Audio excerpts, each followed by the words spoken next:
Alay ko sa'yo, paghilom para sa pag-iisip na nahapo. Isang tabi mo muna ang galit sa iyong puso, Amira, kahit ngayon lang.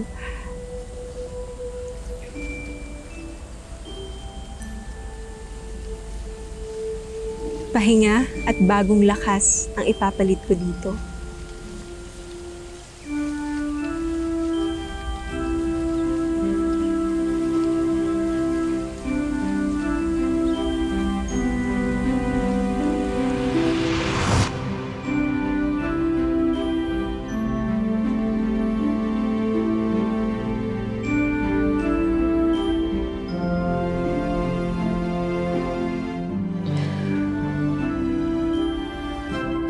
Salamat, Maria Makiling.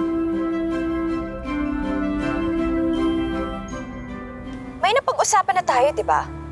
Ba't ngayon kalahating milyon yung hinihingi mo? Doble yan na napagkasunduan natin. Yung lahat ng kailangan mo, nandito na sa telepono. Yung picture ng lugar, yung mapa. Isang press ko lang ng SED, makukuha mo na lahat. Send mo na sa akin. Tapos isasend ko sa'yo yung bayad. Pero bilisan mo Marami akong pera, pero yung pasensya ko paubos na. Pero i-deposit nyo lang po yung pinag-usapan natin para wala na tayong problema.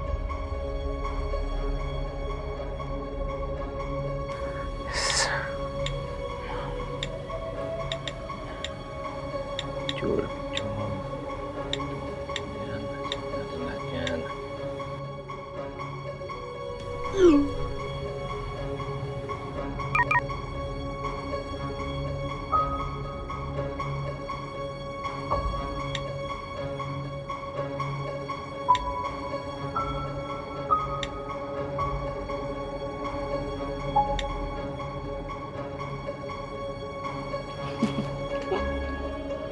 Yaman ka na, Neil.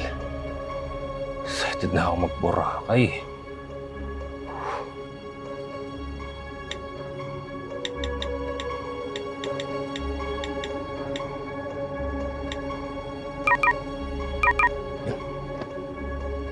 Bakit? 250,000? Sana yung 500,000 na pinag-usapan natin. Okay, send yung mamaya.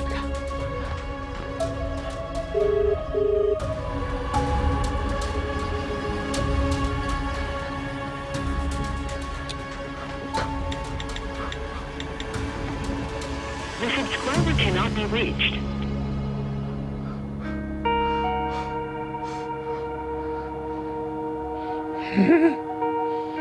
Hayop kang babae ka. Pagsisisihan mo to. Tanga ka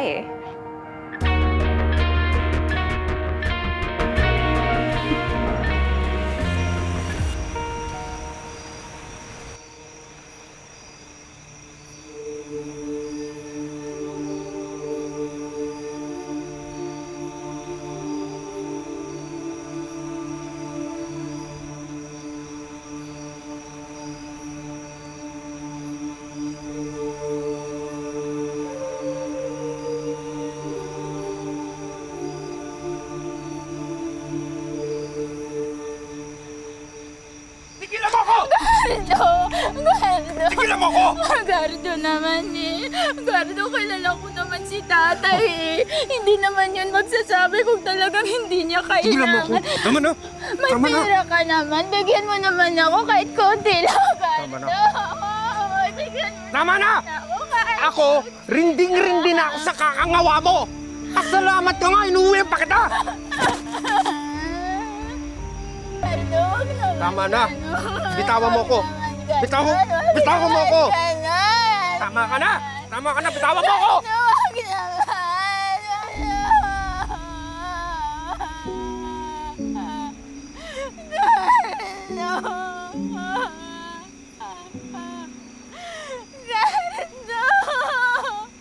Petra! Petra, halika dito!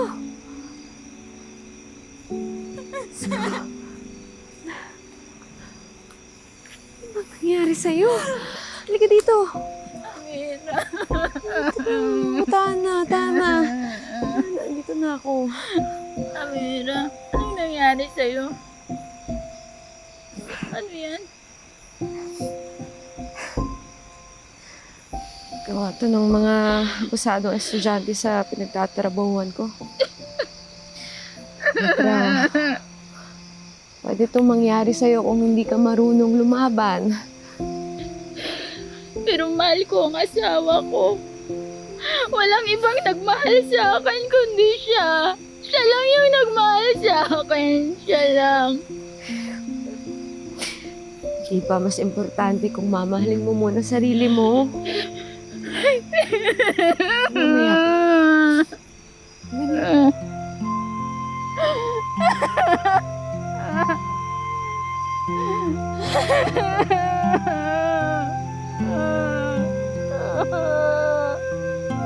Petra?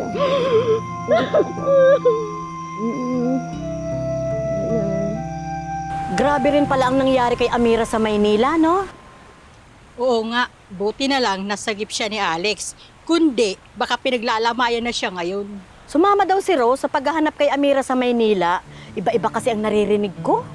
Sumama daw, baka para walang masabi tungkol sa kanya. Kaya naniniwala ako sa sabi-sabi na magkaiba raw sila ng tatay. Kaya tingnan mo, magkaiba sila ng ugali, pati ang itsura. Correct ka dyan.